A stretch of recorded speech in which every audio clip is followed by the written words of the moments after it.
Hey everybody, I'm Ben from InterNACHI, and you're on NACHI TV, where we do free live interactive webinars for home inspectors. And we have a special guest, Kenny Hart, my buddy. He's gonna teach us a little bit about how to inspect air conditioning condensate drains. And we're gonna go 30, 40 minutes or so, and maybe some questions here and there. Kenny's always available for the technical, difficult questions, or maybe you can send him a picture of something you saw during an inspection. That's always good to share. And if you have a job scheduled, if the phone rings and you got to go, that's okay, because at NACHI TV, we record every webinar that we do, and you can watch it later. It'll be on our YouTube channel and in our newsletter and all that good stuff. So I think we're just about ready to go. One thing, just some logistics. You should be able to see me and hear me, but I can't see you or hear you. So if you wanted to ask a question now, during, or after the webinar, somewhere on your computer at the bottom right corner somewhere, there's like a chat window. You can just type in questions. And what would be really good and valuable to me and Kenny right now is if you can actually chat right now and tell me that you can actually see and hear us, because that's always a good thing, just to make sure. We almost had 200 inspectors register to attend today. So it's a really good, popular topic. I think it's going to be hit on YouTube for a long time. And oh, good. Angela says hello, and Phil, Ajit, Bruce, and Neil. All right. So it sounds like everyone can hear and see us all. And so what I'd like to do is change the presenter from me to Kenny Hart. And a little pop-up window, Kenny, should go on your side. All right, I got it. All right. Okay, well, we see your desktop with the presentation slides. Okay. All right here. And I can start that anytime, I guess. Yeah, you probably want to go into like some kind of presenter mode or something. Yeah, here we go.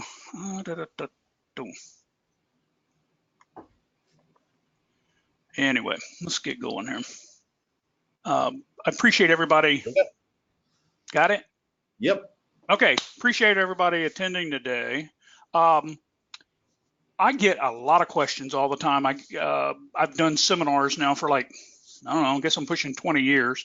I also teach HVAC classes, plumbing classes, different things like that. I've written articles and so forth. So I get a lot of questions. I get them emailed all the time. And I've noticed a lot of them are concerning air conditioning condensate drains. So over the years, I've gathered up a few pictures and things like that, and I've put them in this little presentation here, which hopefully will answer a lot of your questions. There are a couple little video clips I've inserted in this, and maybe it'll make it a little easier to understand. If not, feel free to email me. I got a Facebook page. I got quite a few people on the Facebook page. You can follow the page. I post things on there all the time. You can, again, you could email me, theplumbingandhvacguy@gmail.com. You could also go to Kenny at kchartandcompany.com, and I'm happy to answer questions. Sometimes it'll take me a day or so to get back to you. I do get overwhelmed sometimes with things, but happy to try to help you guys as much as I can. Air conditioners, and really we should say heat pumps, because when they're in the air conditioning mode, they can produce, the numbers run a little different, but between 5 and 20 gallons of condensate water a day. Where I live, really high humidity. I'm in Virginia Beach, real high humidity, 90 degrees summers. You'll see the air conditioning condensate drains on the side of the house just pouring water, and you remove that water, it feels a lot better in the house, but there's a lot of water being removed. If we don't get rid of that water properly, we can end up causing all kinds of damage to the structure. People could get hurt by it and so forth. Here's a kind of a little image that you don't want to see if you've been in the business and you've inspected a house. Ceilings come down, we got mold growing. These are pretty common things in the HVAC business.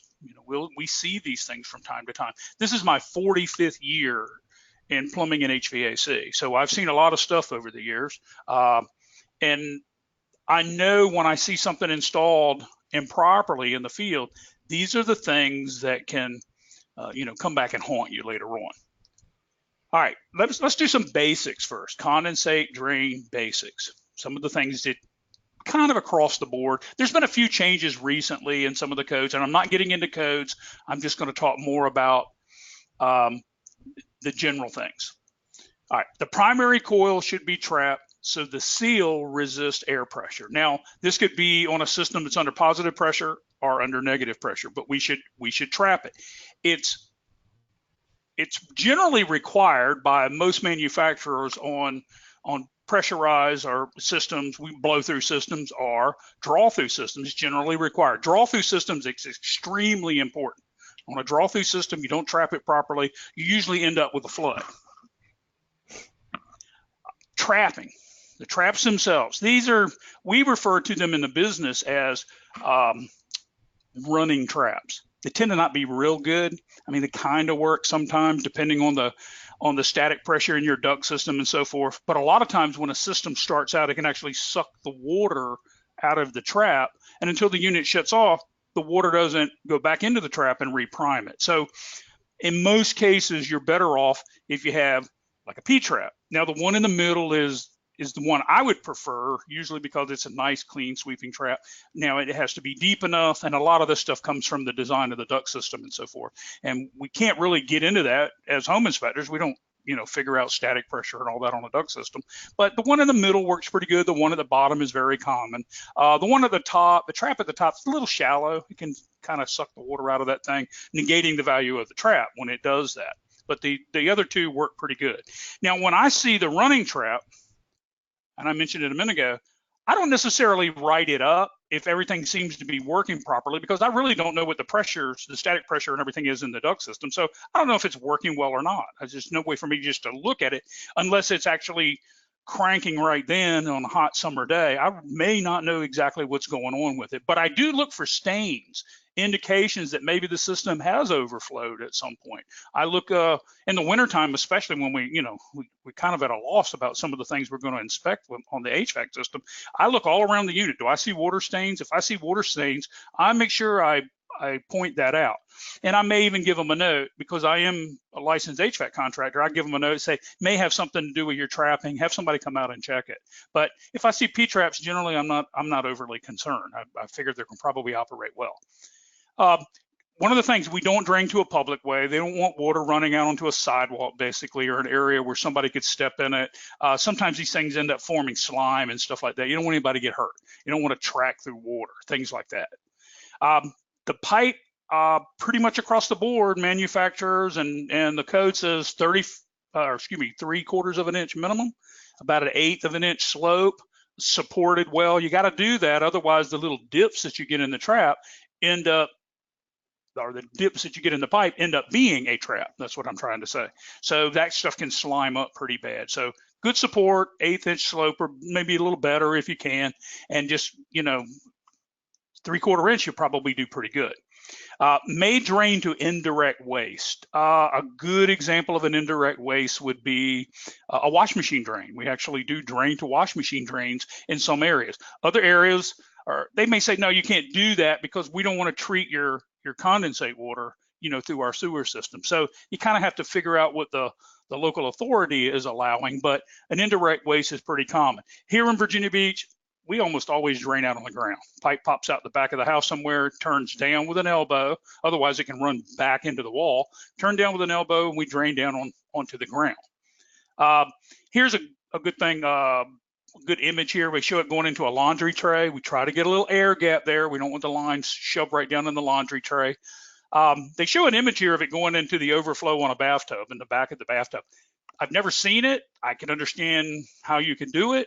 I could also think in the middle of the night, it's going to drive you crazy hearing that water trickling in the bathroom, down the hallway. But I can understand how it could be done that way. And then the condensate line could go into the trap, above the trap, and the tailpiece above let's say a basin. I got an image here that's going to come up in a second showing it doing that. They're also showing it here, a no, don't put it through a hole in the floor. You have no idea where it's going. It could cause all kinds of structural problems, could block it up. Do not go popping it into a plumbing stack. You get a situation there where you usually end up with sewer gas in the house. And then the other image, they're showing it coming out on the wall.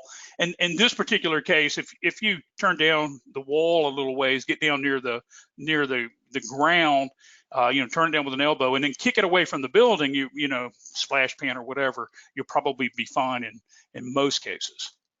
Here's the drain I was just mentioning. This kind of looks like a wash machine connection under a lavatory, but that's what they're doing here. They're using this branch fitting. They don't have to worry about sewer gas because, the lavatory gets used several times a day, so the water keeps the trap primed. And so that can drain in there. The biggest negative on this might be you might live in a locality where they say, hey, we don't want to treat condensate water in our sewer system. They don't want to mix that water.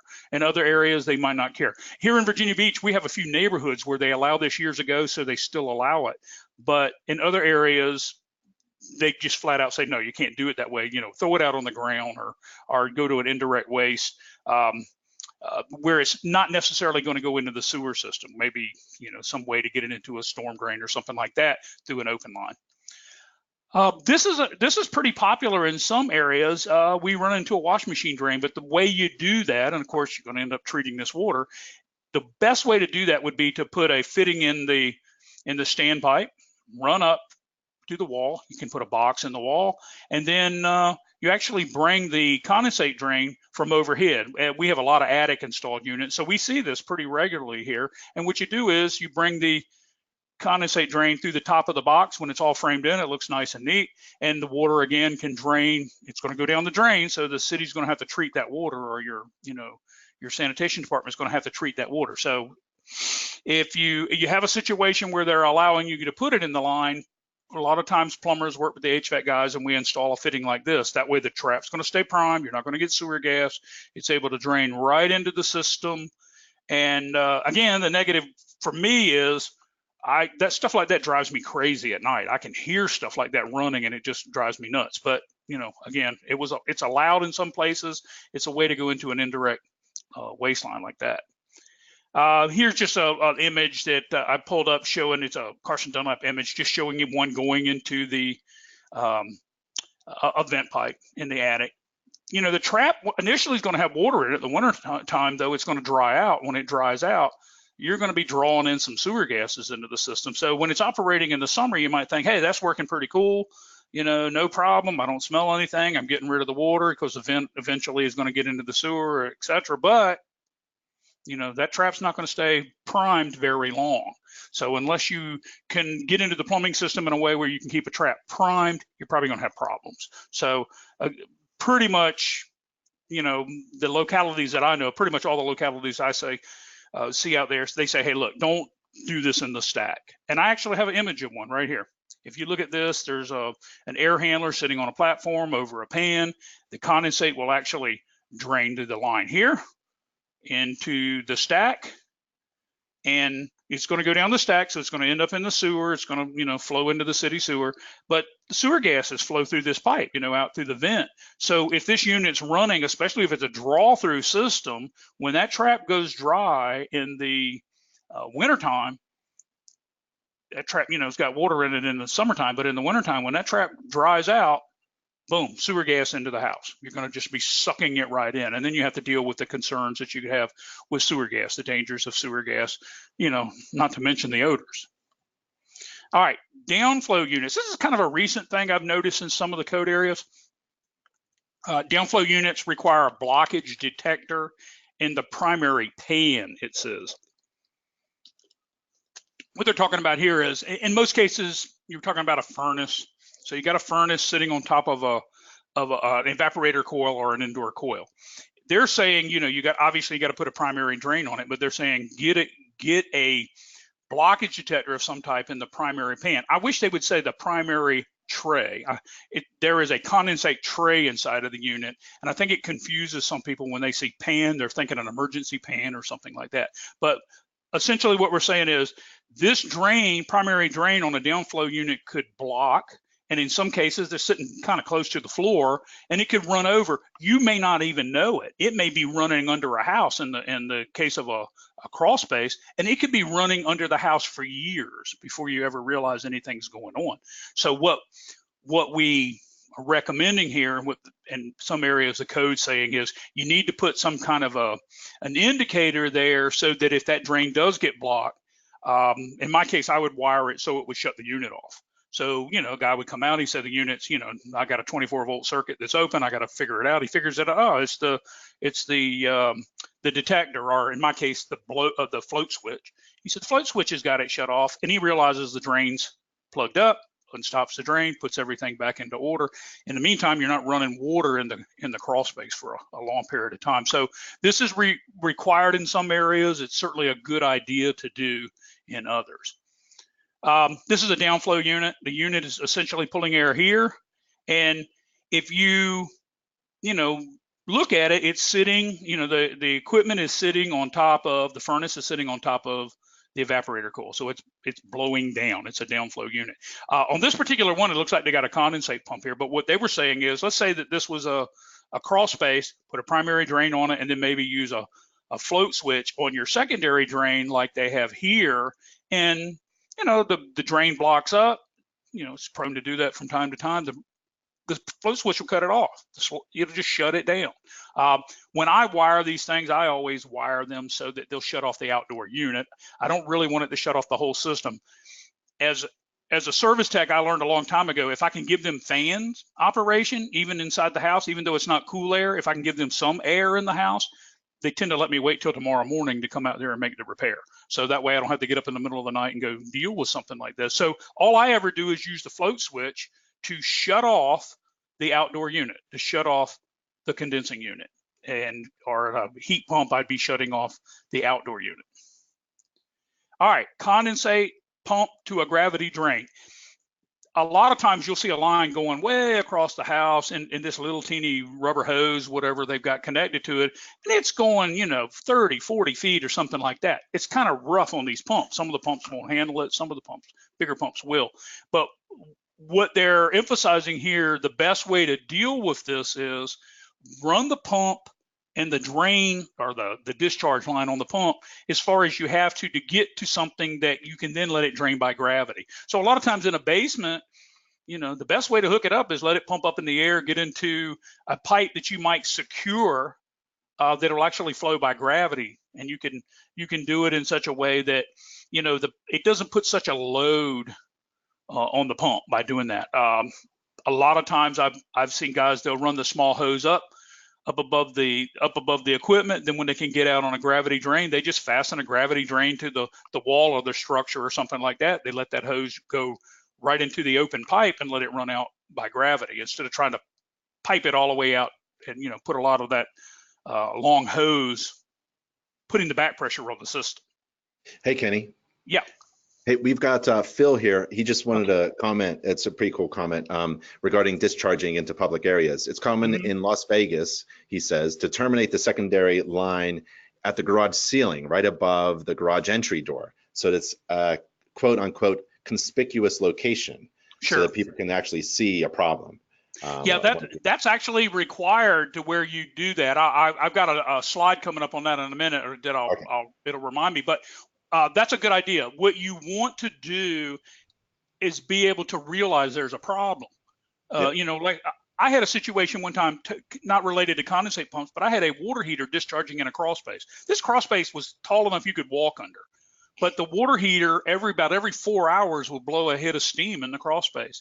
They ended up with $30,000 worth of structural damage in the crawl space because they couldn't see anything going on. That's why you terminate water heaters, the TPR valve on water heaters, where you can see them, where you kind of walk by it occasionally, so you'll know that that there's an issue. So same thing with condensate. If you're dripping condensate somewhere and you're not able to see it, it might be causing damage to the house. In our area here, we put them in the soffits a lot. The one line to the overflow, the secondary drain, we'll put it in the soffit and let it drip down over the kitchen sink window.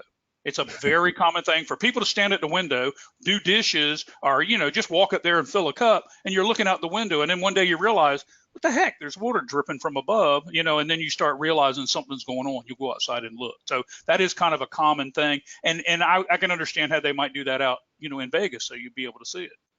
Matthew asks, do you think the condensate fittings should be glued or unglue so you can get in there and clean them out, or? Well, I mean, maybe the elbow on the end.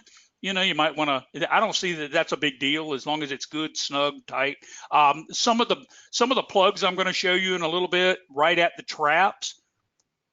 You can use a threaded type fitting, but a lot of these caps that we put on a vent pipe, I would never glue them on the vent Okay. pipe. I just press it on there, as long as water is not going to get up that high. Now the trap itself and the lines going from like the trap to the outside flowing through the attic, I glue them. If you ever worked in the HVAC business, you've probably go into the supply houses and you see all the cool tools and stuff that they have. We got all kinds of stuff for this now. We got devices that we can stick into the pipe and we can suck the trap clean, and we got devices that we can put in there and we blow the line out. We blow the trap clean. So there's all kinds of gadgets for that. And my concern would be if it, was going across an attic or something, if everything wasn't glued where it should be, and you might blow something apart and then end up having some problems there. But caps and the elbow on the end, it's just not that big a deal. Here's a condensate pump. It's kind of always been a pet peeve of mine. I'll see people put a condensate pump on a system and they won't use the interlock switch that's built into this thing. A lot of them can be made to close a circuit. Some of them are made to open a circuit. If you're going to close a circuit, what you do is the small wires that you'll see hanging out of this thing, we'll set it up so in the case the condensate pump fails, it'll set off an alarm. But if it is done another way, we can also set it up so it will open a circuit and we just cut off the outdoor unit, or we can cut off, using line voltage circuitry, we can cut off the equipment, and that way the pump failed, we shut it off, the equipment off, people get hot, they call somebody, he comes out and realizes, yeah, the drain stopped up and the float switch shut it down.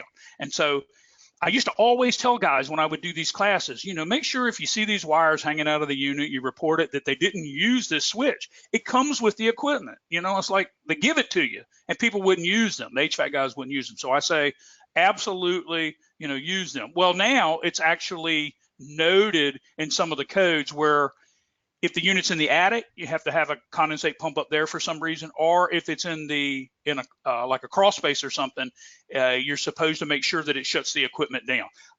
As an HVAC guy, I would use that switch everywhere. I mean, I just don't see any point of letting the thing run water anywhere with all the mold issues and things like that people are freaked out about today. Just use it. It's there. It's part of the equipment. I'll show you how you actually stick them in here in just a few seconds. Oh, here you go. We've got a condensate pump going to be installed on this system, and in it's going to catch the condensate water. It's going to be ready to rock and roll. And you just come in and you cut the line, the yellow line here. I cut it. Boom, boom, wire nut. Now that switch, if that pump fails, that switch will shut off that low voltage line going to that outdoor unit. It'll actually shut it off. It'll break the circuit, and now the thing will shut down. People will realize it's hot in the house, and they'll get to checking around. They'll find out that it's the drain is blocked. So anyway, protect from overflow with. This is kind of right from the code book. Secondary drain higher than the primary drain. What do they mean? You got a secondary drain on the equipment, use it. Use it. There's different ways you can use it. Use it. Use it so you can either drain the equipment with it, or you can use it to shut the equipment off. For instance, here's a unit. See the secondary drain, it's in red. Primary drain usually has a green plug when we buy them. So you got your primary drain hooked up. The secondary drain is there. A great way to keep the system from flooding is to use the secondary drain, pipe it out, just like you would pipe out the primary, or you could put a float switch in it. You could put a float switch in there and the water gets up a little higher, the float switch shuts it down. So that's a great way to do that. This piece of equipment here, if you pay attention to it, you'll notice that they actually connected the drain into the wrong openings. This unit could be used vertically or horizontally. And so what's happened is somebody got in there, put it into the wrong opening. So that's wrong. It's supposed to be in the green line at the bottom. And essentially the way this works, if you look at it, you're like, well, they don't look like to me one's higher than the other. And it may not be, but there's actually a slope on that pan. So on the inside, when you look in there, that is a little bit higher. It's like part of the plug is blocked on the higher one. So You know, think of it as that when you actually screw that red knockout piece out of there, think of it as you look inside and you see half of the drain, the bottom part of that drain is actually blocked. So then the water gets up high enough, and it can flow out of there. But use the secondary drain in an emergency type situation. Or if you're going to use a pan like they have here, you know, if you want to leave it plugged and put their, you know, your emergency draining and maybe a float switch or whatever in the pan, that's fine too. But don't take the plug out. I see people all the time, they just take the plug out of the one up high, and it's going to suck in heat from an attic. And when the unit shuts off, sometimes if the pan's flooded, it's going to dump water out of it. So if you're not going to use the secondary plug, don't take it out. Here's a great example of using the drain on the right. He's got his primary drain hooked up, got a little trap. This guy even insulated it, so he didn't have to worry about it sweating. He's got the clean out fitting plugged between the trap and the unit, so there should be no air blowing out of this thing. And he took the secondary drain and put a float switch in it. This is ideal to me. When I do an upflow furnace, this is what I like to see. This is really a good way to go on a downflow furnace. Again, on this thing here, when you put a float switch in, you're just breaking the lines that are going to that outdoor unit. You're breaking one of the lines, putting the switch in. When the switch senses water, it opens up the circuit, shuts the unit off. That's the way that thing works great. Emergency pan with a drain. Okay, you can use an emergency pan under the unit and you can put a drain pipe on it. That's a great way to do it in an attic. Or you can put an interlock switch, a float switch in there if you don't have a drain. HVAC guys, they do that, but service guys would never want to do that, because service guys know if the pan fills with water and you got a float switch in there and it shuts it off, you're going to be up there mopping out the water and cleaning out the sludge and stuff like that. But an installer might do it that way. If the float switch cuts the unit off and it doesn't overflow that emergency pan, that's fine. I mean, you know, that's fine. That's going to work. But like I said, a true HVAC mechanic probably wouldn't do it that way if he didn't have to, because he's going to be the guy up there in the attic trying to mop out or vacuum out that pan if there's no drain on it. But if you have to, you have to, because sometimes I know on a retrofit, it's hard for us to get a pipe out of there if it needs an additional pipe. Here's a good pan. These pans are great. They actually have the little riser in it that you can put the equipment on, but you could use the drain line. You could run that drain line out. Maybe you couldn't get it in there. You could use the upper float switch there. You could put that in the opening there, or you could use the float switch to the bottom on the right.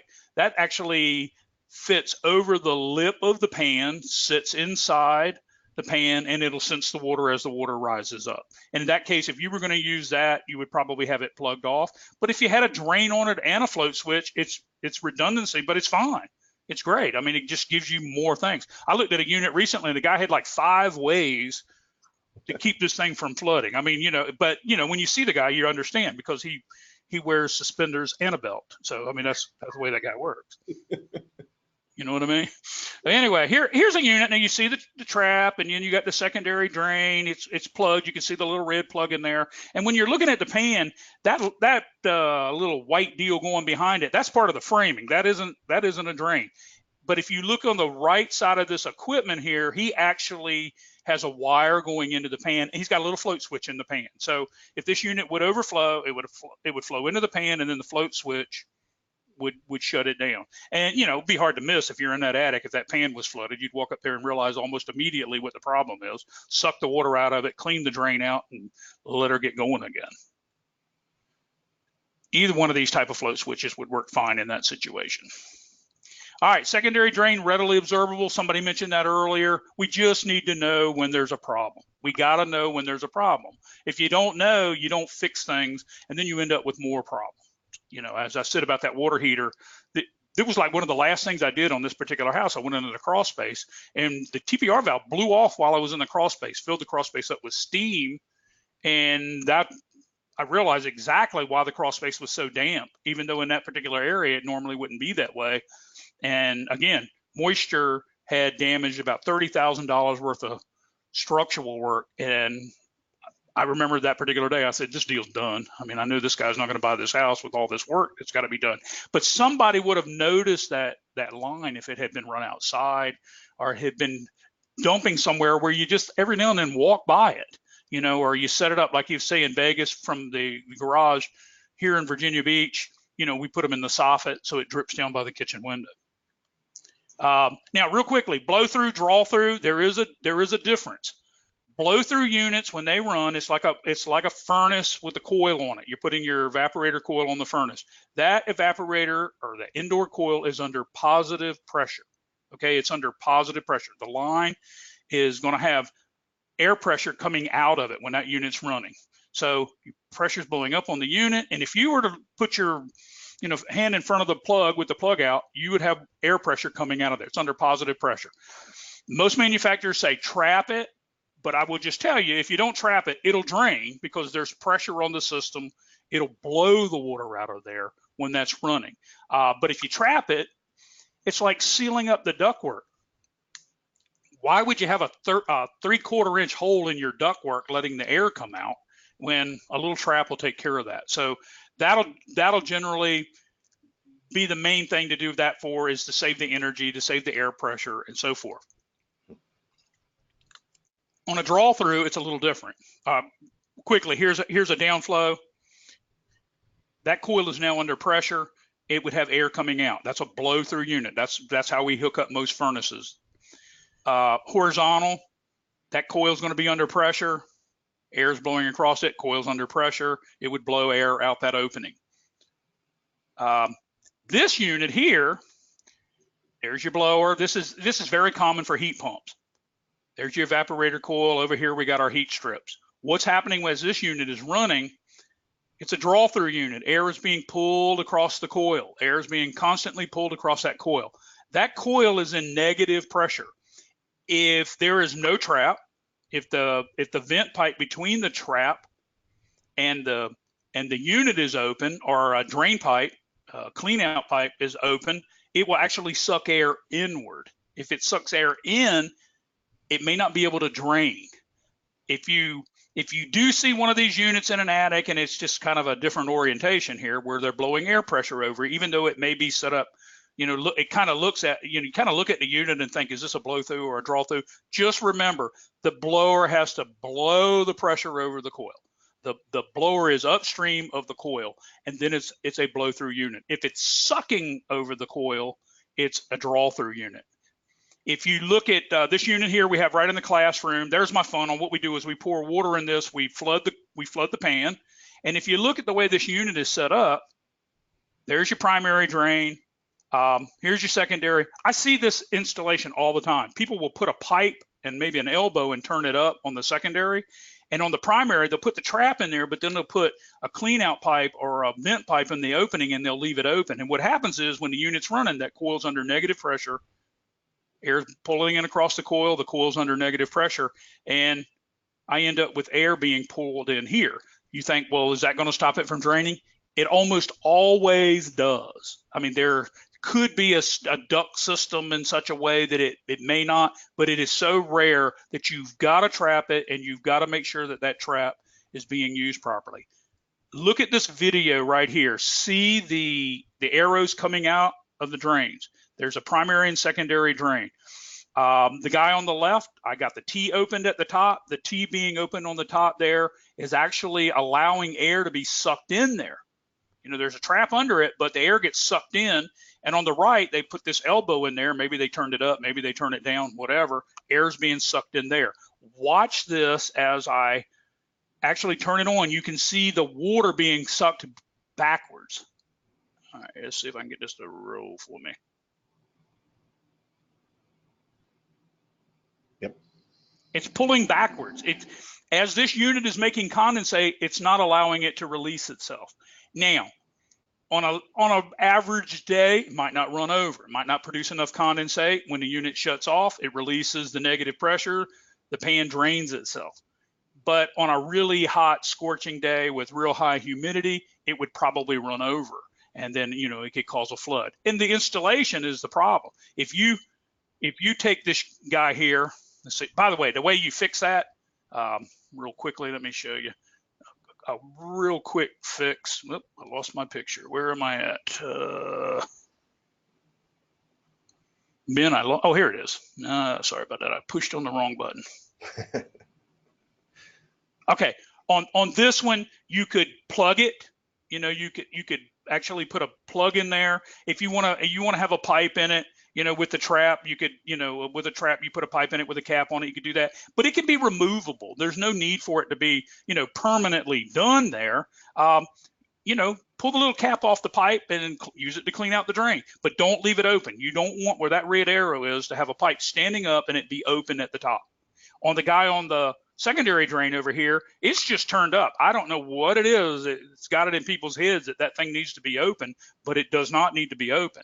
So to fix that, you can plug it, install a float switch on it, which is a great idea. It gives you a second way to shut this puppy off, or trap it. You could trap it and install it like you would do another drain, run the drain all the way outside, and it would work fine. But don't tie them together unless that line is going to be trapped. If you're not going to trap that line, it's going to do the same thing. It's going to allow air to be sucked back into the unit. It's going to, keep it from draining and do the same thing as if it was the primary drain. All right, here we go. Got 2 units, same thing. Actually, it is the same piece of equipment. Notice what I've done. I got a standpipe in one side or a clean out there. I put a little cap on the top of it. The guy on the right, I stuck a plug in it. They're not glued. Neither are glued. It's easy to pull out.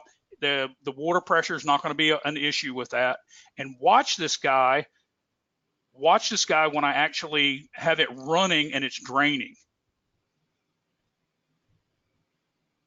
All right, notice the water's dripping out of that guy there. Now watch when I pull the plug, when I pull the cap.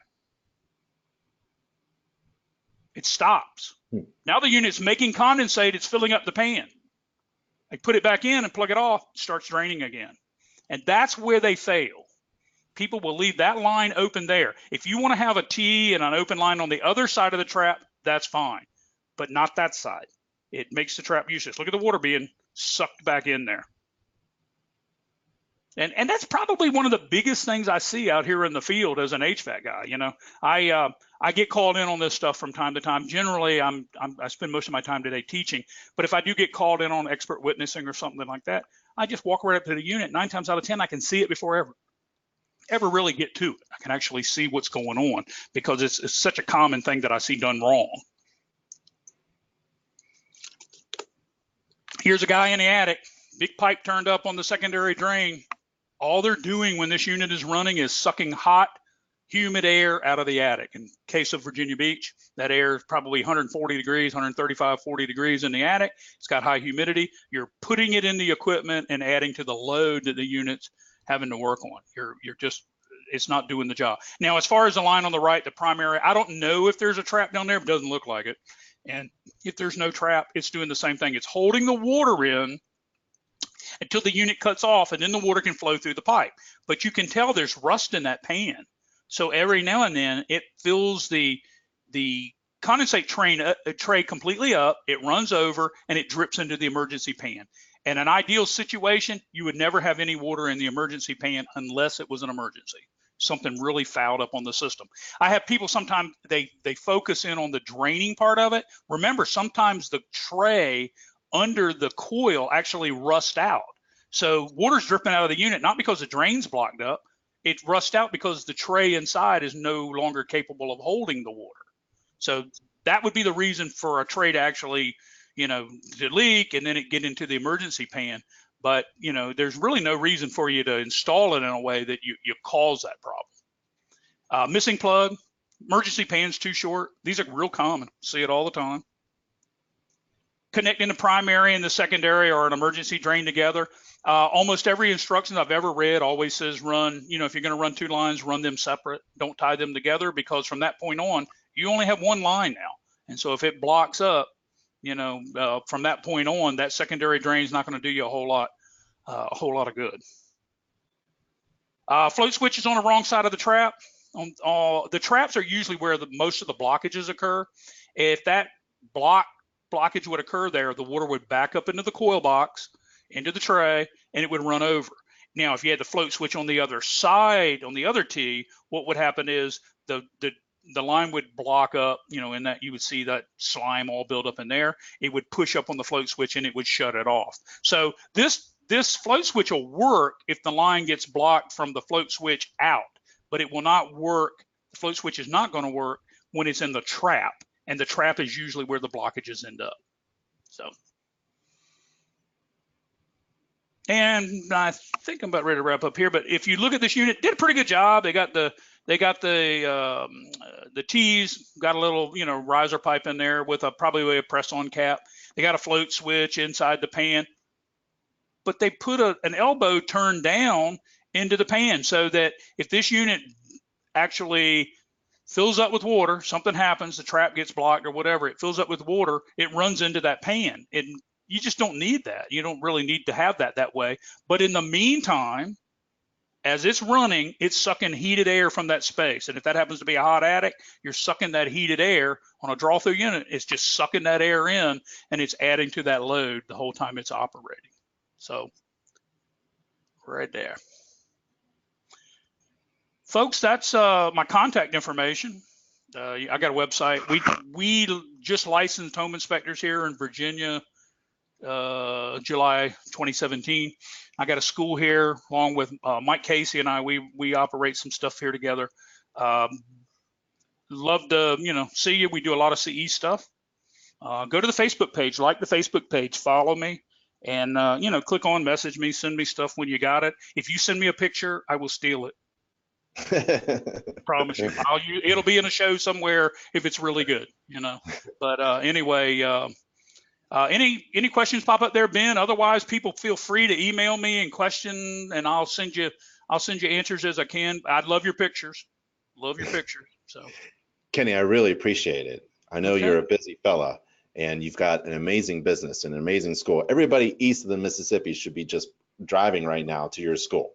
Well, I would love that. I'd love that. We had a class last week, and you know, licensing people, and we had a good number of people here. You know, new people. So there are people joining the industry. You're getting in our business. And I think if there's any weakness, in my experience with home inspectors out in the field, it's HVAC and plumbing. Electrical, you know, there's a lot of things, and people are freaking out about it, but it's kind of straightforward. There's a lot of things going on with HVAC and plumbing, and you know, the more the merrier. The more knowledge you got, the better you are. So, Kenny, thank you so much again. Thank you. I appreciate it very much.